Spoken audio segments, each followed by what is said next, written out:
So congratulations on getting access to this video course on how to find your perfect buyer.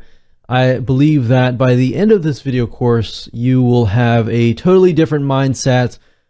This is something that really hasn't been talked about a lot on the internet. And I really feel like this is one of the main reasons why a lot of people tend to fail when it comes to building businesses online.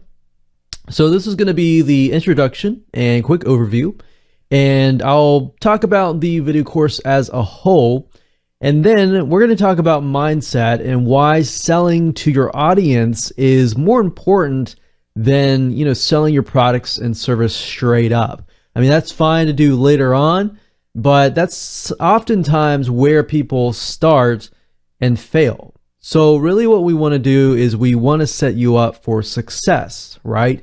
And then we're going to talk about mind mapping tools that will help speed up the process of implementation to help you successfully get on the right path. Okay, so before we get started and talk about mindset and mind mapping tools, I want to give you a quick videos overview of what's inside this video course so you know exactly what to expect. And as you understand how the whole process works, you'll be able to implement this at a faster rate.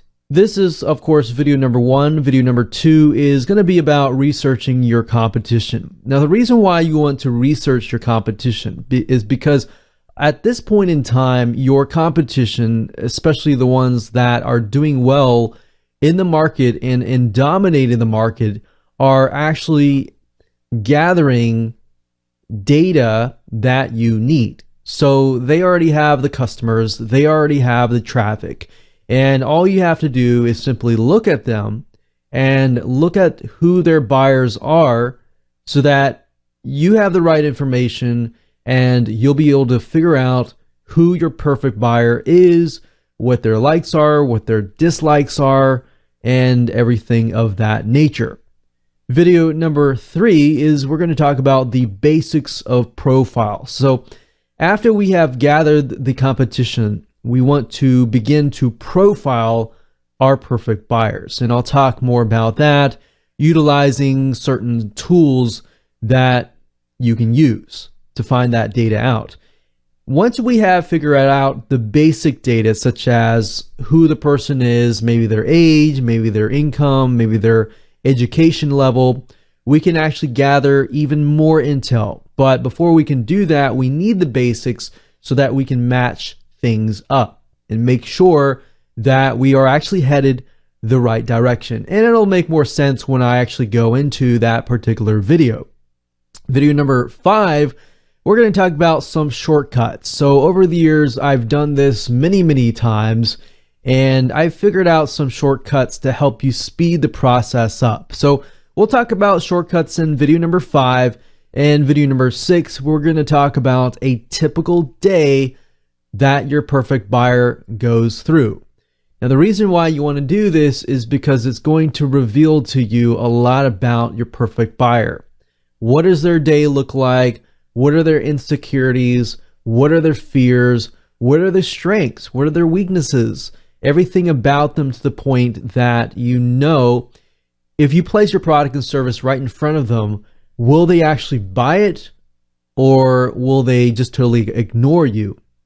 So that's just something good to know before you actually build up your products and services.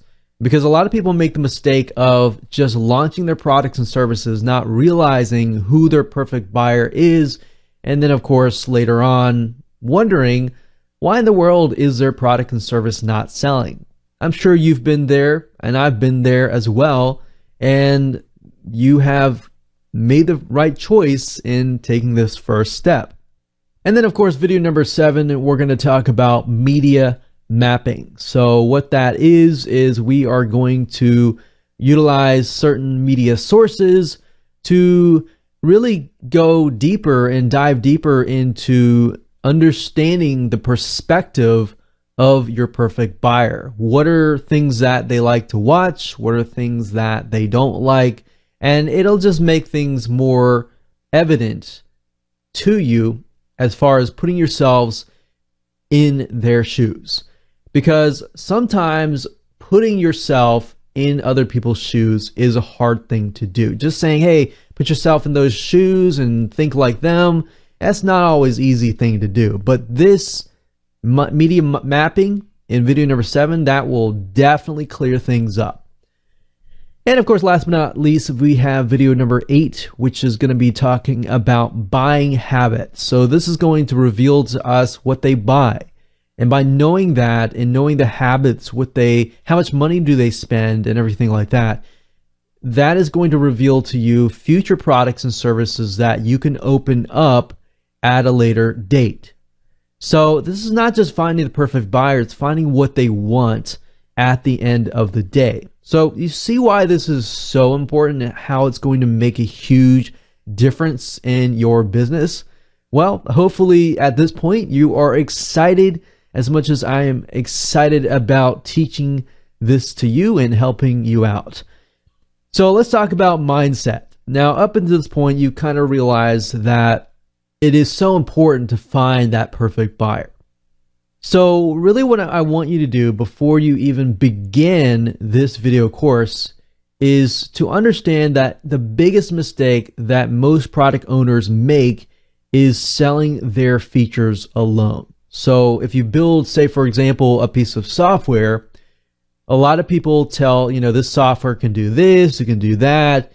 But really what it comes down to is your perfect buyer, or maybe your non-responsive buyer even, they're still thinking what's in it for me, right? So that comes down to benefits. How does maybe the software can speed the process up?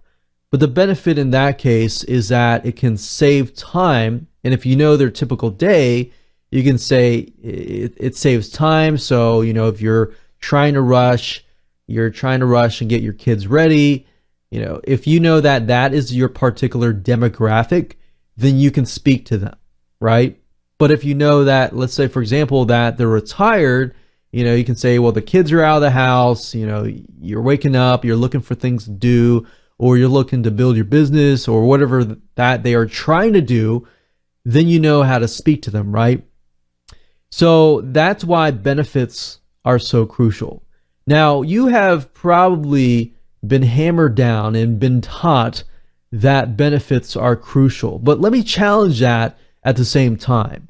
Let me ask you, how do you know if these benefits are really the benefits of your perfect buyer?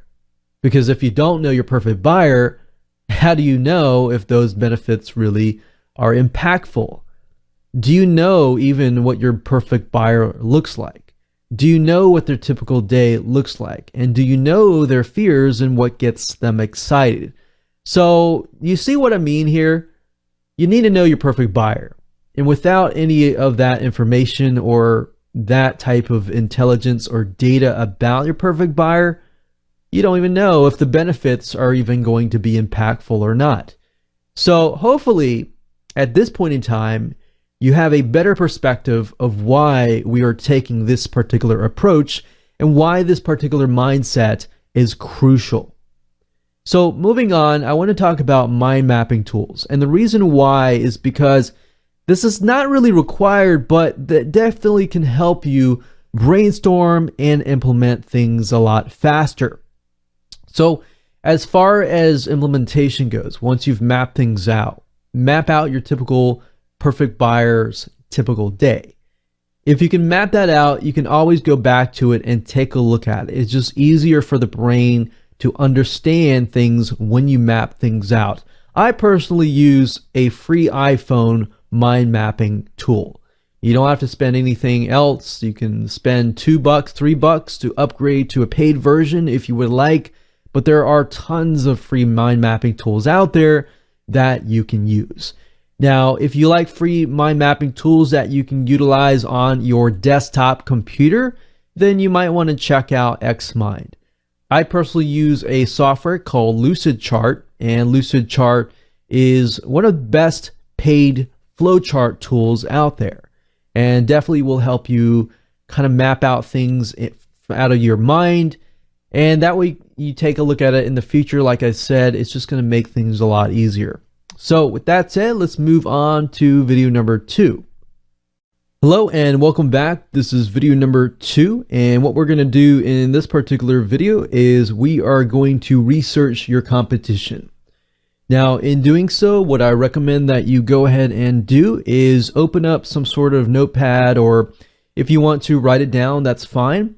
But just keep a paper and pencil or some sort of notepad ready so that you can jot down the websites. Now, this is not really complex. What we're looking for is high traffic competitors that might be doing really well, because the more traffic that they are getting, the more these particular tools that we are using will reveal. All right, so let's get started. So the first site that I want you to go ahead and go to is called quantcast.com. That's QUANTCAST. Now, I used to use Quantcast to figure out demographics, but I don't really do it anymore, just because some of the sites will have demographic data and some of them will not. Really what I'm trying to figure out is what are the high traffic websites. So if you go to quantcast.com, you click explore, and you type in a keyword. You can type a domain name if you want to, but like I said, we are creating a list of domain names.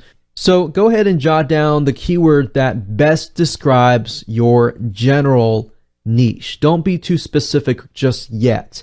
So in this case, let's say, for example, that I want to create a product or service that primarily appeals to gardeners. So I'm going to type in garden and go ahead and click enter. And Quantcast, as you can see, the free version of this tool is showing the top 3. So as you can see, these are the top 3. This one obviously tells us that US rank is 3,200 and US reach is 600,000. Now, you might want to visit these websites and just make sure that these kind of fit what you're trying to sell, because there have been cases where even though you type in the keyword, the website might be something totally different than what you are trying to sell. Or maybe the demographics for this site is totally different than the demographics of this site. So what I recommend that you do is just go ahead and click on one of these. We can go ahead and view the site and just make sure that that is the type of site that we want to create. So as we can see, this is more of a how-to educational site, which is great. It's a great site with a lot of content posts. So essentially what they're doing is they're branding. So maybe you want to build something like this and you want to attract people in. You want to attract a perfect buyer in, gain their trust so that you can ultimately sell other things. So this is what the site looks like. We can see that it's about gardening, house plants, problems plants might face, lawn care, composting, and other gardening help. So we can see that for the majority of the case, that is our audience. So if that's the case, we want to definitely copy this. I'm going to open up Notepad and put that URL in here. Now that we have this URL, in order to find other URLs, what we need to do is I'm going to close down Quantcast and this site here. There are 2 other sites that I would recommend. Similarsites.com, which basically, if you enter a URL of a website, it'll tell you all of the other websites that are similar to that website. So if I go ahead and press enter here, we can see that gardeningknowhow.com. We scroll down, we see these ads here, and these are not related at all. So just ignore these for now. And then you see Garden Web. So I'm going to open that in a new link. Garden guides, we have yard care, we have helpful gardener, and garden.org. So I'm going to open the top 5 open and just take a look. So we have gardenweb.com, And if I go to the site, let's go to the site and check it out. Sometimes you have to highlight it and just go to the site directly. We can get an idea of a hyper-responsive buyer too if you look through here, and sometimes if they have forums, that'll give you a good chance to see what kind of questions people are asking, kind of their frustrations, their likes or dislikes, and just to get a feel for what that person looks like. And also, when you look at the websites, is there similarities within the websites? We can see there's a navigation bar, it talks about gardening, kind of like the other site. And then of course we have gardenguides.com, which sounds familiar to the other's garden know-how website. And if we take a look here, we have gardening design, spaces, diseases, and it's very interesting how it's broken up. It looks very, very similar. So gardenguides.com actually is very, very similar to gardeningknowhow.com. So I'm going to go ahead and go through the rest of these. We have yardcare.com, helpfulgardener.com, which I think probably would be a lot more targeted. So let's just go to the site here. And what I'm doing here, as you can see, is just looking and seeing if I can find similar patterns throughout all these websites. So we can see garden design. I saw a lot of gardening design, in fact, in the other websites. We can see organic gardening, forums, and more. So I'm beginning to kind of see that this is very similar to the other sites, except for the design of it is not as good as the other ones. So now that I have 3 websites, I'm pretty much good to go now. Now, I want to offer you a different website as well, a similarweb.com. This is a paid tool, but you can still enter these websites in here and find more data about these websites. So if I click that, enter gardeningknowhow.com, you can actually see the rank within worldwide, within US, and the global rank. So this kind of gives us a better picture of the website itself. We can see that it's getting a massive amount of traffic, mainly from the US, Australia, UK, Canada, and India. We can see that the most traffic was from search volume. So this is kind of painting a picture, as we call it.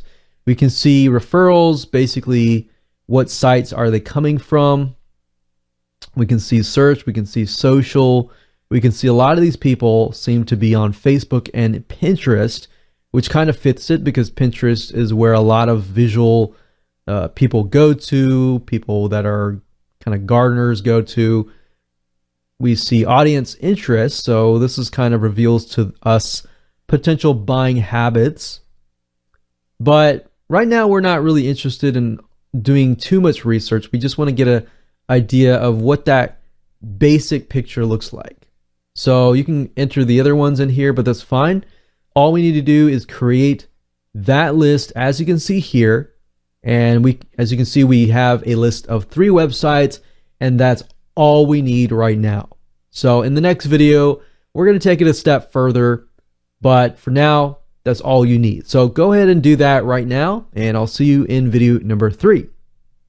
Hello, and welcome back to video number 3. And this particular video, we are going to discuss about the basics of profiling. So this is step 1 when it comes to figuring out who your perfect buyer is and what do they look like.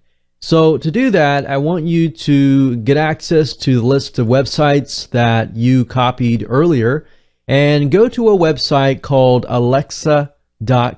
As you can see right here, that is alexa.com. So if you go to the site, you will notice that they have a free version, which is limited, and they have a paid version, which gives you all the data that you need. But for this case, you really don't need the paid tool. You can utilize the free version itself. So let's go ahead and plop the websites that we found in the previous video into alexa.com. So I'm going to go ahead and copy gardeningknowhow.com in here. We're going to paste it. We're going to click on find, and here we go. Now, as we can see, the rank is 3,000 and the global rank is 15,000. Basically, the lower the number, the higher the rank. So we know right off the bat that gardeningknowhow.com is getting a ton of traffic. Now, as you can see, this is for advanced plan only, but we really don't care about this right now. What we're looking for is where is our perfect buyer and who is our perfect buyer. So we can see that our potential buyers for this particular website is within the United States, followed by India and the UK. But the majority, 72%, is from the United States. Now, that might be because they are utilizing a specific traffic source. We don't know. It doesn't really matter too much right now. So if you scroll all the way down to the very bottom, you're going to see audience demographics. And this is the data that we want.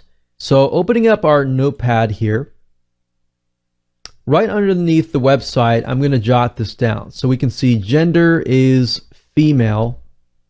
So it looks to me like it's about a good amount female, and males are underrepresented, but males still do gardening as well. So we can say males, but maybe about 20%, and then females are guesstimate about 80%. So as long as we know that the major demographic in this case is female, we know that we're probably going to speak directly to females. We can see browsing location is at home. So that's a good sign. That means that they are at home. They're not on, the work computer. And that also tells us that if they're more likely to buy something, or if they're on their home computer, than if they were on their school or work computer. So that's a good sign. We can say browsing location is home. And then of course the education is, it looks to me like mainly graduate school and some college followed by second. So I'm going to copy these two over here. So we can say primarily, say number 1 and number 2, second place, some college. So we know that they are quite well educated types of people in this case, as far as education goes. So they definitely have graduate school, they probably have master's degrees, and some sort of college, bachelor's science or basic degree. So in knowing that, we are going to have to speak intelligently to this somewhat educated market. So this is kind of painting a picture here. Let's do the same thing with garden guides. And the reason why I like to do this is because I want to see, is it consistent across the board?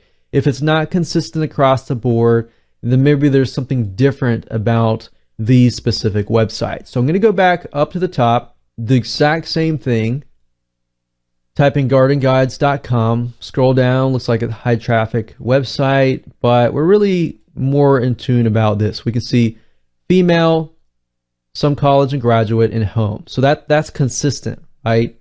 So we don't really need to jot that down, but we can say same thing.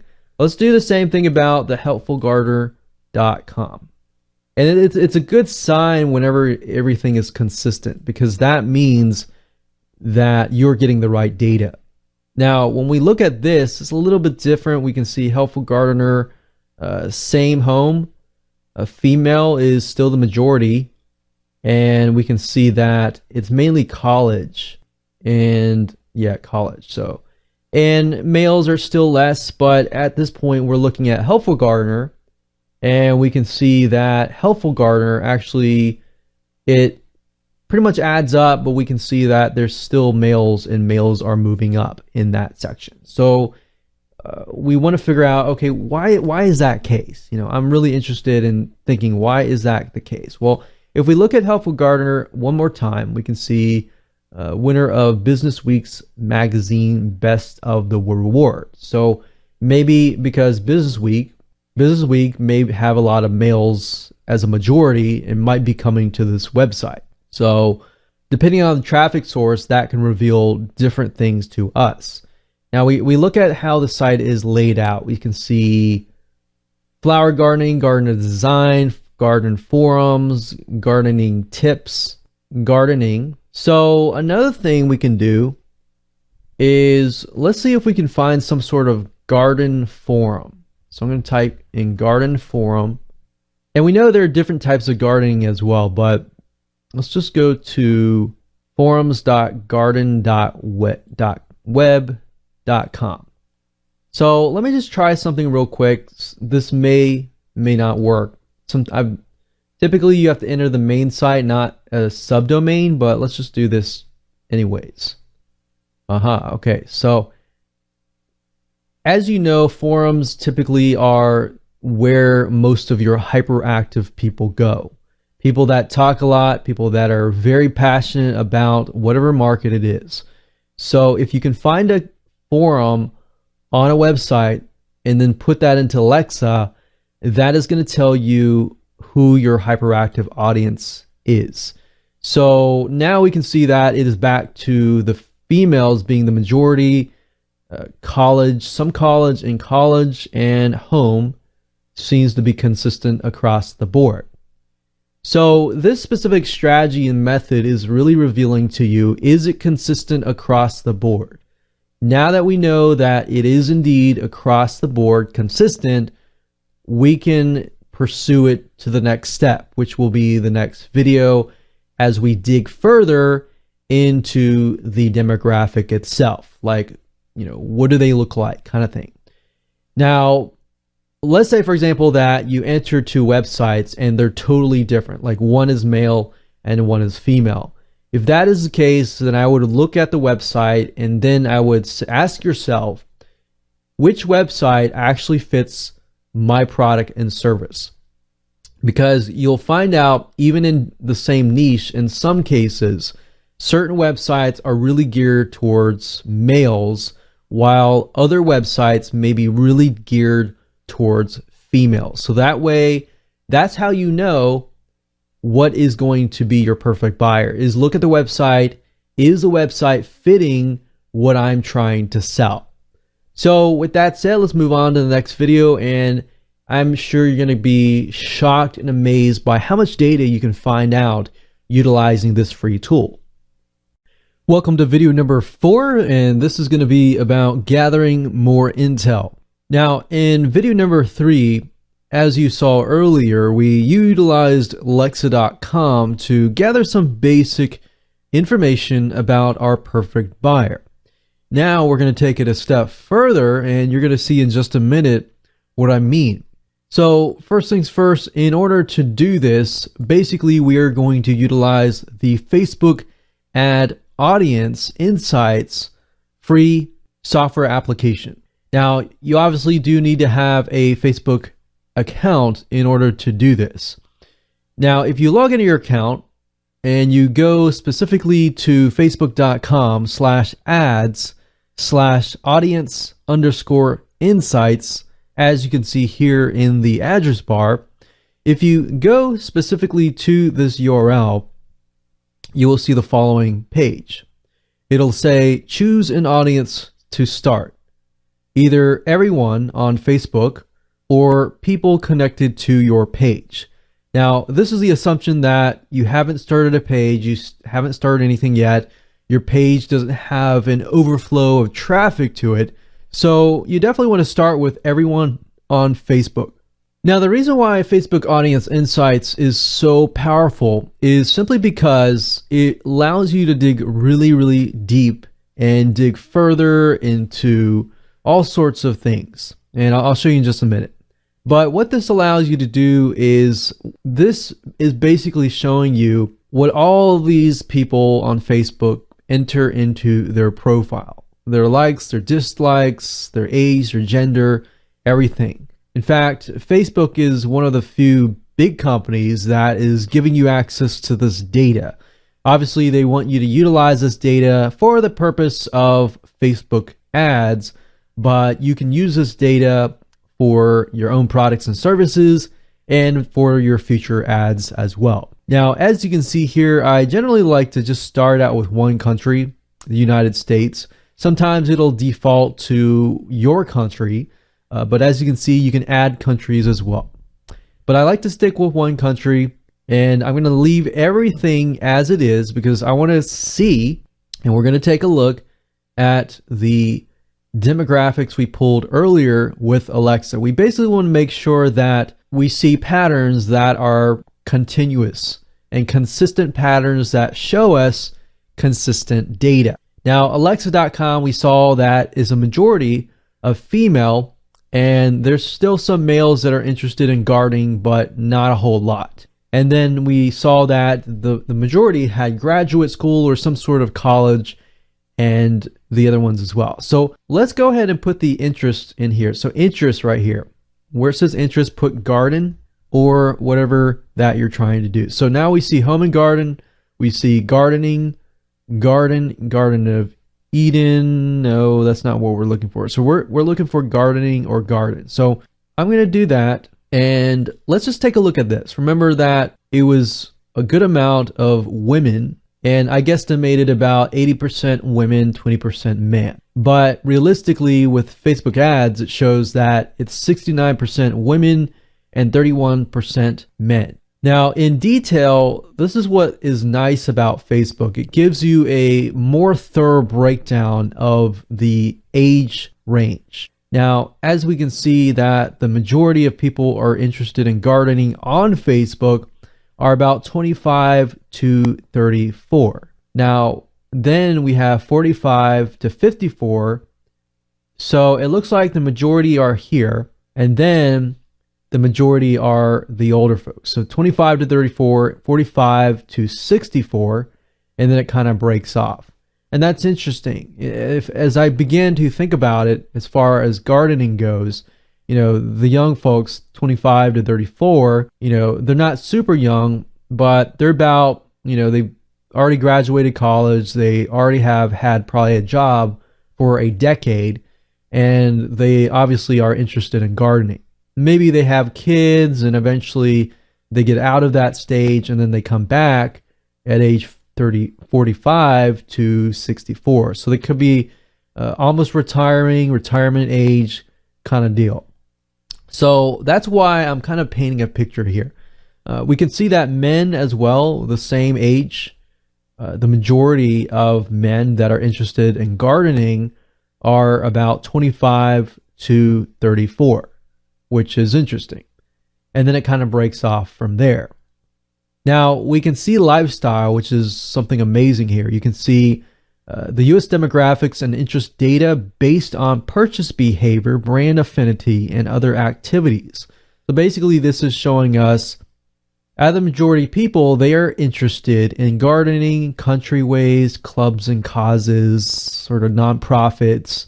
So a lot of country type stuff. Suburban, country, outward, rural lifestyles. Relationship status, the majority of them are married and they have at least college, which kind of matches the exact data that we got from Alexa.com. Job titles, we can see that a large portion of them are in legal, nurses, community social services, healthcare, a lot of medical type stuff, even management. Business management, social sciences. And if we go back up here, we can say page likes. What do they like? What kind of pages on Facebook do they like? Website, books, writers, magazines. What kind of magazines are they reading? Better Homes and Gardens, entertainment, country music, food, beverages, news, media, fictional characters, home and garden. What kind of pages do they like? We can see where the majority might be located. So a lot of Floridians, Florida, upper north, Iowa, Missouri. So a lot of East Coast activity. We can see frequency of activity. How engaging is this particular audience, or how hyper responsive is this audience? What kind of device that are they using? We have household income. How many of them actually own homes? Household size, home market value, and spending methods. And then, of course, purchase methods. And I'll get into that in a later video. But I really want to show you, it really breaks things down. So Alexa kind of gave us a broad overview. And of course, with their paid version, you'll get a more detailed view, but I'm utilizing all free tools here. And this gives us a more specific view. So now you can take a look at this and say, okay, I can have a better view of what this person looks like. Woman, 25 or older, retired woman, perhaps, likes a lot of country type videos and episodes and TV shows. They're a lot into the country comfort and maybe stuff like home goods and stuff in that arena of liking. So now that we have done this, we've essentially painted a better picture of our audience. So what I would recommend that you do now is just to fill this out further, and we can see now that it's majority female, 25 to 34, and then it was 45 to basically 60 plus age groups. So age group equals the following: a lot of country pages and likes. So what I would do is I would just go through all of these and jot everything down, and then from that point we can move on to the next video.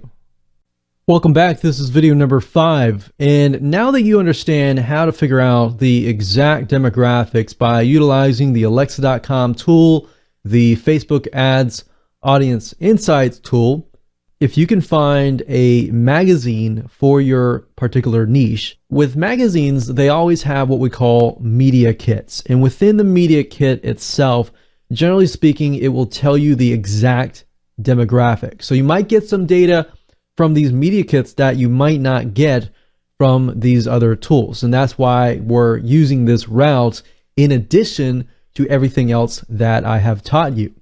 So finding a media kit is fairly easy to do. All you have to do is go to google.com and you want to type in the niche. So in this case, it is garden. And after that, you type in the word magazine, and then you type in media kit. Now, obviously, like I said earlier in the previous video, you want to make sure that you visit the site and make sure that the magazine fits your products and services, because if it doesn't, then you might getting the wrong data. Okay, so we can see find garden media kits. And if we go to click on images here, we can actually see what the magazines look like. So we have a better idea of what we're dealing with. So for example, if we were to click on Better Homes and Gardens, it's not directly related, but we can see that it is somewhat related. But this gives us a better idea. I've been seeing garden design lately a lot too. So actually in the past 3 websites, I saw garden design. And I don't know if that contains blueprints or anything, but that might be a potential product right there. So just by going through here and finding your perfect buyer and who they are, you can figure out other things as well. So we can see garden magazine media kit. We're going to go through here, and I'm going to go back to all. Just going to go ahead and click these here. We got Better Homes and Gardens media kits, garden and gun media kit, which is probably not exactly directly the same. Organic gardening media kit. And let's just take a look at what we found here. So find garden media kit. Basically, a media kit for a magazine is a page that tells you how much it costs to advertise on their magazine. But in addition to that, it'll also tell you the demographics as well. So not 100% if that's the case for this one. Let's take a look real quick. Okay, so rate card, find garden, 1.2 million unique visitors. Plays online demographics. Aha, see, there we go. Nice. So this is what we wanted. Gender, 80% female. That confirms what we're talking about. Graduated from college. That confirms it as well. Medium income, about $100,000. Age, 59. So we can see that it's kind of more on the older scale. 59 years old. Married, 69%. How big is their garden? How big is their garden that is editable? Wow, that's really, really deep. And their average amount spent per year on gardening and related activities.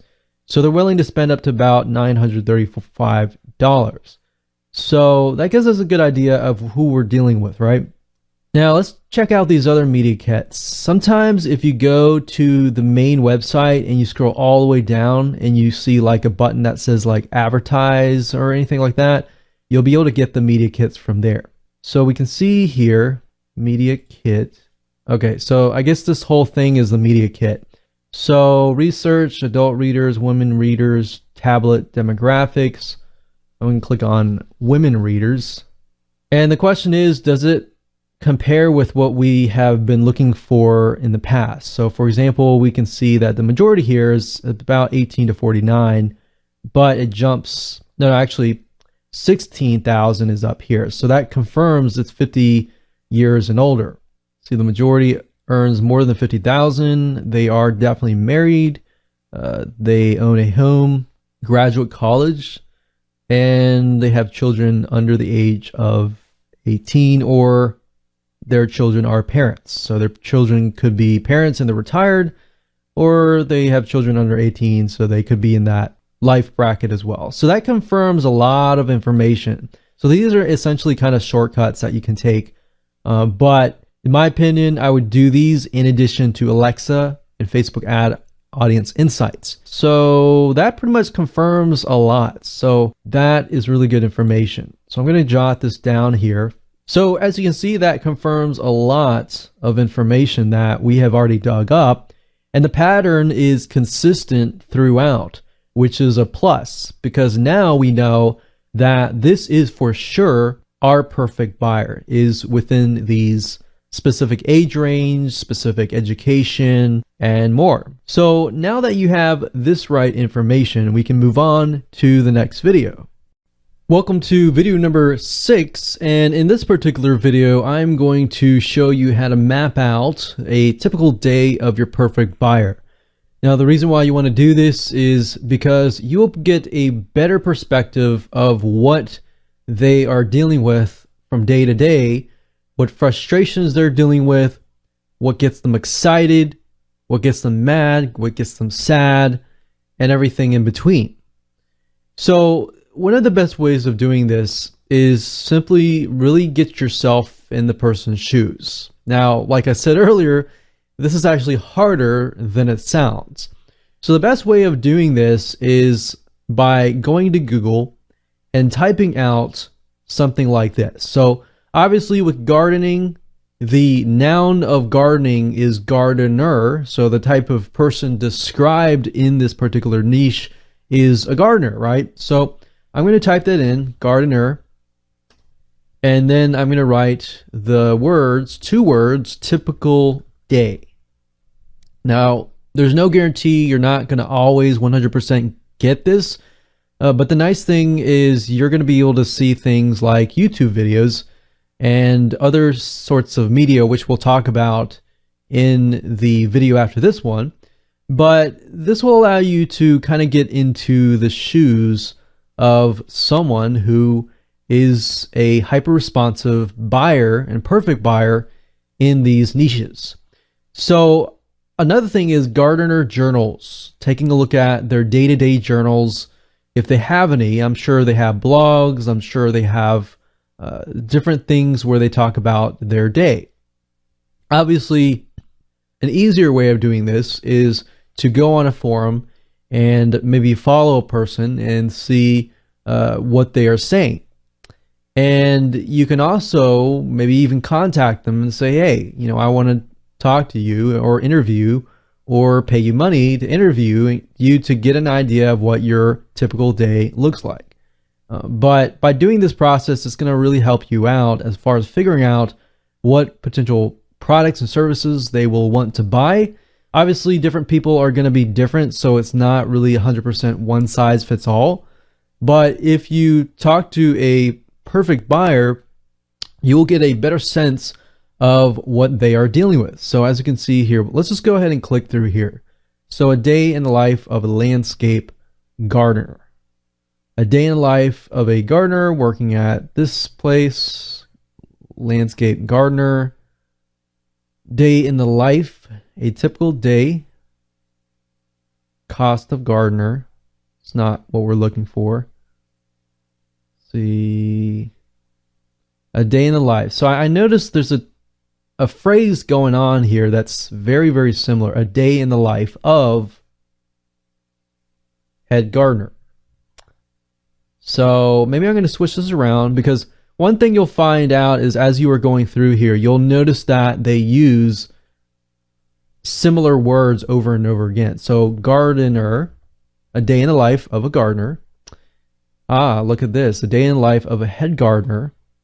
A day in the life of the organic gardener. We can see videos here too. And sometimes watching these videos will definitely help you get a better understanding. But in this specific method, I would just spend about 15 to half an hour to try to map this out. Life in a gardener, a day in the life of a gardener. So I think we have enough tabs open, so let's just take a look. So a typical day. So this is primarily a landscape gardener. It's maybe not what we're looking for, but at the same time, if you are doing landscape gardening and gardening design, kind of specialize in that area, you can read through here. We can see too many typical days for mowed dirt of green acres. So I guess I don't know if his real name is Mow Dirt, but if it is, he gets up and early enough to be at the yard by 6:30 a.m. After loading the extra tools he needs for the day into his already loaded white truck, and then he's on his way with his crew of 2 by 7 o'clock. The day has just begun and it has already begun to be monotonous. So it seems to me like this is a story, but this is a nice way to write it out. I mean, you can write it out this way, or you can even open up Notepad and just write it out. So we can say 6:30 a.m. We'll say 6:30 a.m. He's up. So we'll do 6:30, and you can do it by half an hour if you want to. You can do it by hour. Doesn't matter. Really, what we're the further you break it down, the better, obviously. So we can do 7 o'clock a.m. We could even do 6 a.m. So maybe they wake up at this time, or maybe they wake up here. I don't know. With gardening, if you think about it, once the sun rises, especially in the summertime, it gets really hot. So depending on where they are and what season it is, it can be different. But the majority of case, the gardeners that I know specifically, and you can begin to think of people that you know that actually fit this, but a gardener I know, he wakes up, and I know another gardener, she wakes up typically very early, because then you can start your day, you can be out in the nice cool weather, digging and pulling weeds and pruning and doing everything that gardeners love to do in the nice morning cool weather, because it does get hot outside. So we can think they, from about 5 to 6 a.m., they wake up, they get their breakfast and eat it. You can even think, like, what do they eat? You know, that could be potential product service.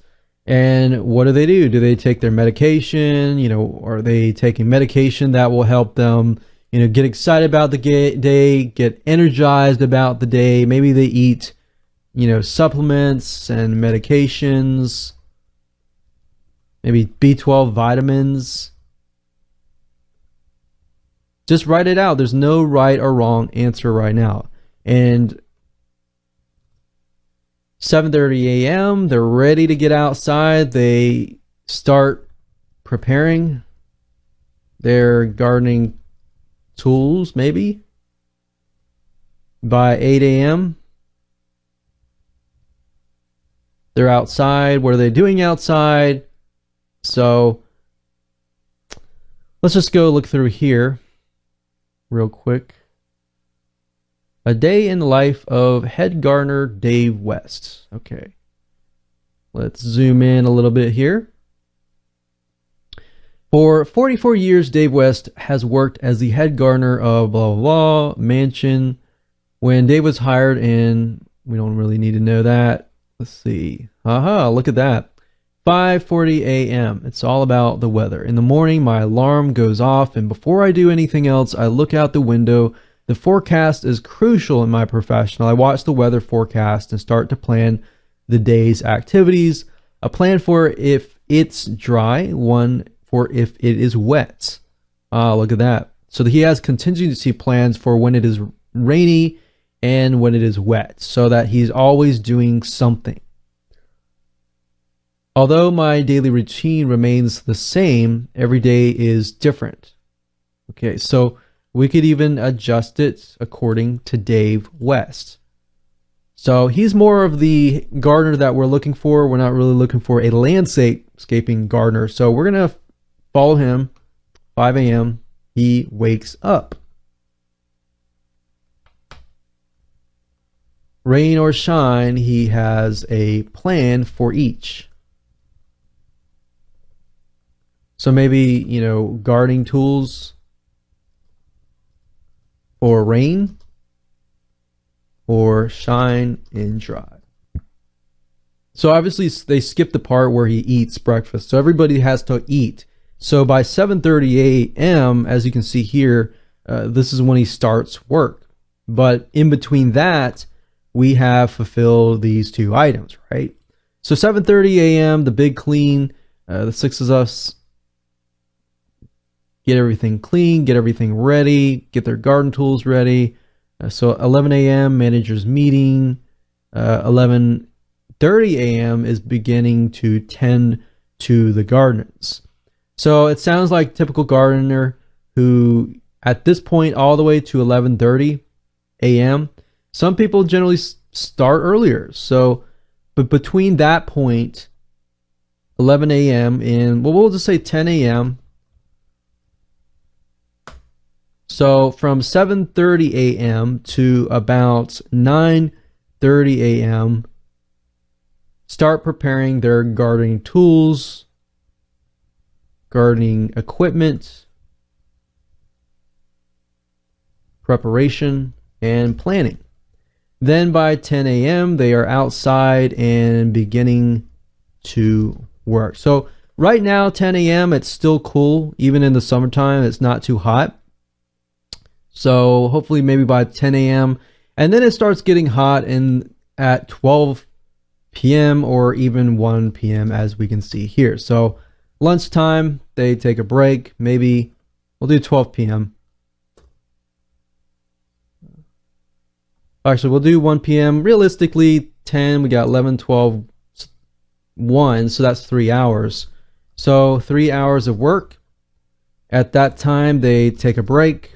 They get lunchtime and so on and so forth. So touring the gardens at 1:30 p.m. Labor of love. Okay. Now, can you see why looking at the typical day is so crucial? And then, of course, we look at a day in the life of a head gardener, of a different head gardener. We look through here.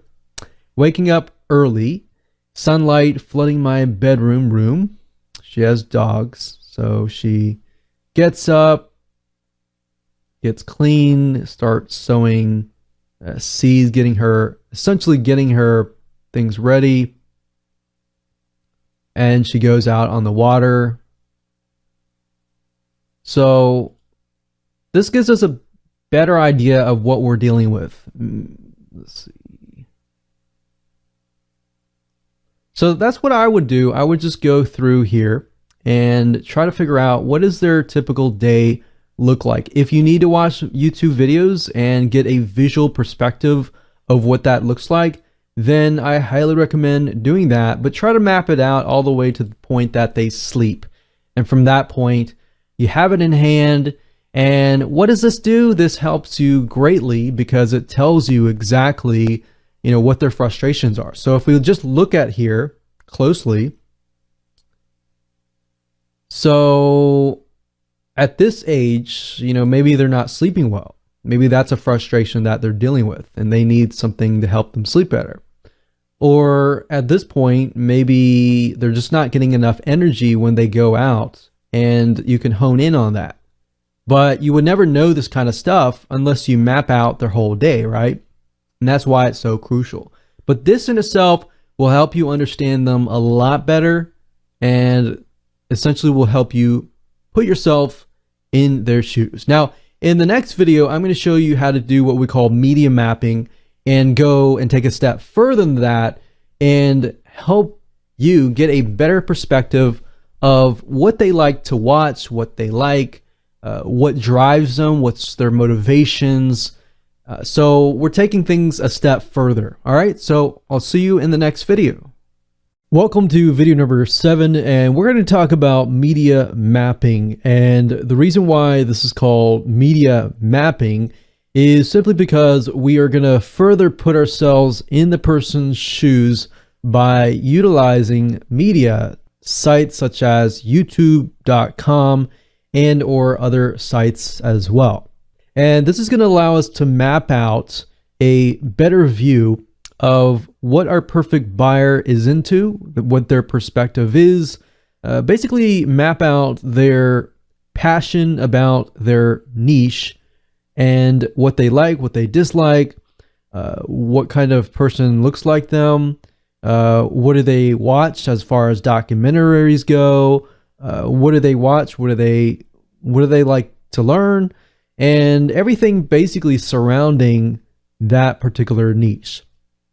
So if you looked at my previous video and we did a Google of a day in the life of a gardener, we saw a couple of videos that were related. So in this case, I would highly recommend that you watch these so you have a better view of what their day looks like. Now, in addition to that, and what expands on that, is what do they like? So once you watch this, you have a better perspective of their typical day, right? And we can type in Google and YouTube garden. So we can have gardener or even gardening TV shows and see what we get. And what I would do normally is I would sort it by view count and rating. So we can see view count here, and we can see that the ones on the top are obviously highly viewed. So we have 42,000 views, 67,000 views, 143,000 views. Let's see, Garden Girl TV, 298,000. So this is, if we click on this just to take a look, so it looks like pretty much fits that demographic of female, maybe middle-aged female. And if we go through here, what I like to go through is I like to watch these videos that they watch, and then I like to take a look at the comments that match that particular video to see and get an idea of what people are saying about that particular video.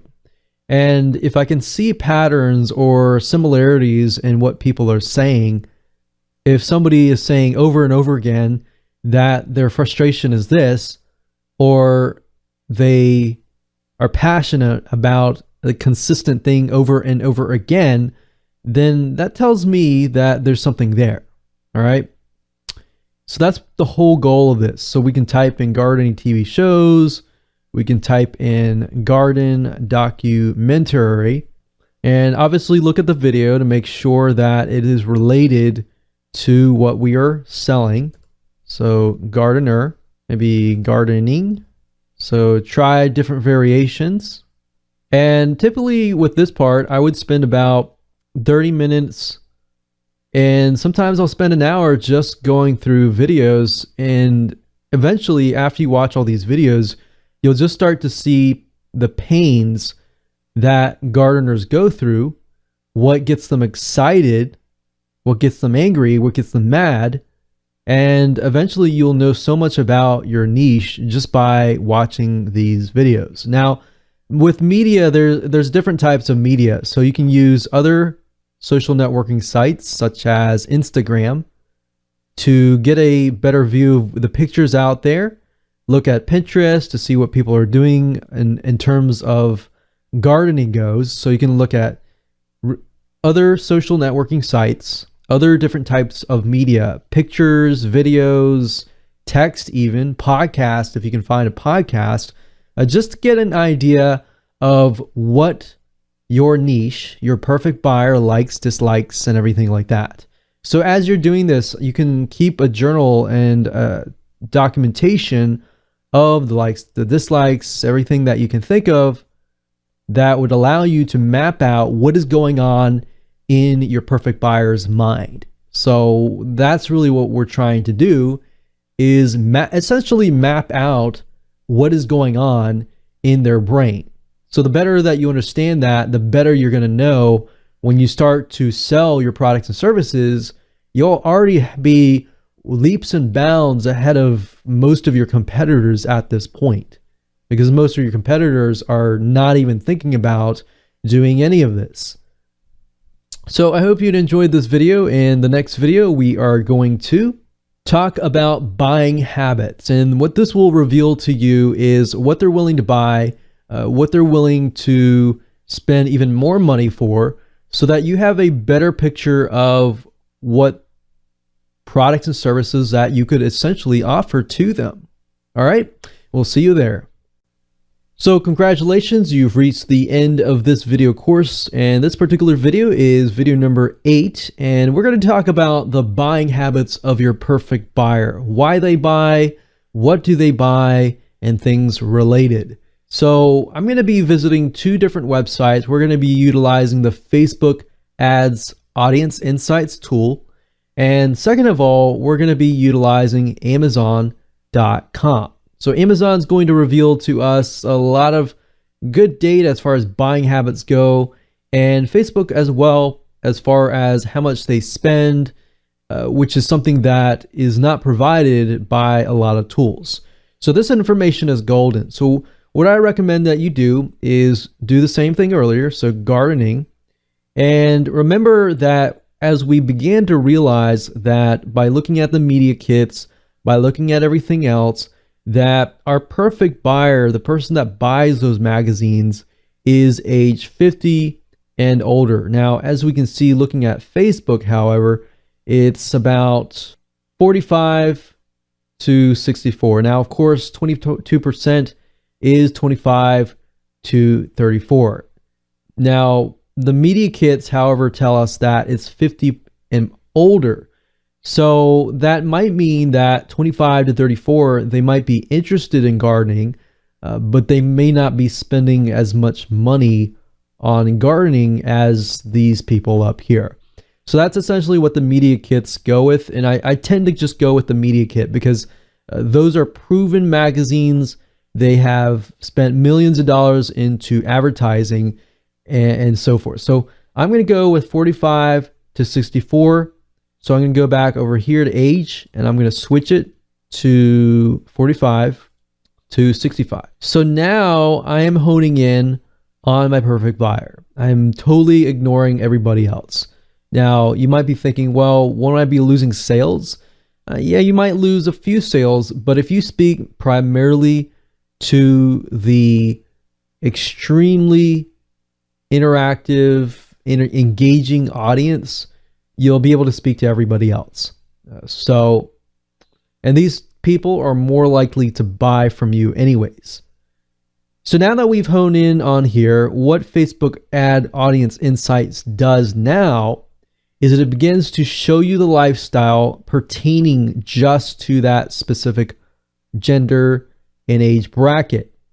So you see how powerful this is, and you see how step-by-step process through this whole video course brings you to this point of realization that this is your perfect buyer. So now we can dig into the lifestyle, we can dig into their realistic education levels, relationship, job titles, which we can see overall it's consistent across the board. Now, if we go straight to household, this will begin to tell us how much they can afford. So most of them are earning about 50 to 75 grand. And the second highest is 75 to 100 grand. And we can see that it's not a whole lot here because gardening does cost money if we think about it. And at the end of the day, gardening does cost money. Whether you buy seeds or anything else, the soil costs money, fertilizer costs money, tools cost money. So you kind of have to be making at least some money to actually afford these, unless at this point you have all the tools and everything else. So the reason why I'm saying this out loud to you is because I've realized and I've discovered things along the way. And I really want you to do the exact same thing. Is as you begin to discover things, just speak it out loud and just write it down. Whatever you learn best, just get it ingrained into your brain. So home ownership, we can see that about 82% of them own homes. And if they don't own homes, realistically, if they own like an apartment, they can't really go all out as far as gardening goes. So that kind of confirms that there. Household size, home market value, how much is their home valued at? So we can see that their home is valued about 100,000 to 500,000, so kind of upper middle class section. And spending methods, they use any card, bank card, travel and entertainment, gas store. So if you look at this picture here, it tells us they do have credit cards. They don't spend a lot on travel and entertainment. They do spend money on gas, which we all do. They spend a good amount of money on their credit card. So they mainly use credit cards. They don't use a lot of cash. They do spend money at upscale department stores. So that kind of gets us thinking, probably a woman. And if we click on purchase, of course, not always, but this is our main demographic. So purchase, retail spending, we can see that it is low as far as retail goes. Online purchases go high. They're very high as far as online purchases go. So if you're selling an online product or service, they're more likely to be into that. So US retail spending, that might be like the majority of retail. So gardening is very specialized. So they're spending more time on tools and seeds and everything else. Purchase behavior, what are they purchasing? So this is going to reveal to you a lot of information. So business purchases obviously are not a lot. Household products, pet products, health and beauty, home and garden, food and drink. So they basically spend most of their money on just basic essentials. Now, as you can see here, I can tell you right off the bat, this particular demographic also have tons of pets. So they love pets. And so you can see that they spend a lot of money on pet products. So now that you have mapped out their typical day, you can also get an idea of what other different products you can sell to them, not just within that particular gardening niche, but other niches as well. So in market for vehicle, we can actually see what kind of vehicles that they purchased. So a lot of convertibles, sports cars, mid-sized cars, luxury sedans. So now that we have a brief idea of what their spending habits look like, we can go over to Amazon and we can type in something like gardening. And I'm going to sort by, average customer review. So obviously the more customer reviews, the better. And this will tell me what exactly are they spending their money on. So we can see garden knife with extra sharp stainless steel blade. So I'm getting the feeling that they want quality tools, because if you garden enough, your tools will eventually get used and may rust away. So you definitely want good quality stuff. So pruning gloves, about 24 bucks. We're looking through here. We have $10, 21, 26, 15, 33. Now, you notice I'm looking at the price points, right? And the reason being is because I want to get an idea, do they spend a lot of money on low ticket items, or do they spend a lot of money on high ticket items? Maybe they spend a lot of money on low ticket items so that they can get a lot more supply of tools, books. So, and what this does is it allows us to scroll through and get an idea of what they're buying. Like if the average customer view is greater, that means that there's a large amount of people that are buying it. Because if you think about it, most of us don't really leave reviews on Amazon. So the people that do, there's actually a lot more people that buy it as well. So as we go through, we can see a lot of tools, hoe tools, garden knife tools, pruning gloves. And we could even click here to get an idea. And what I like about Amazon as well is they give you categories within the main category so that you can actually break things down and have a better view of what kind of different types of things that are being sold. So we got vegetable, plants, and seeds. And if we do average customer review, this allows us to see what is being bought the most.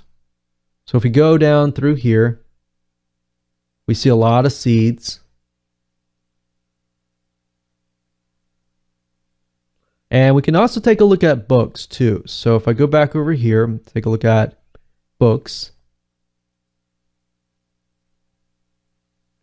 we can see that these books have a good amount of reviews, each one of these. So we're looking at 1,000, 500, 147.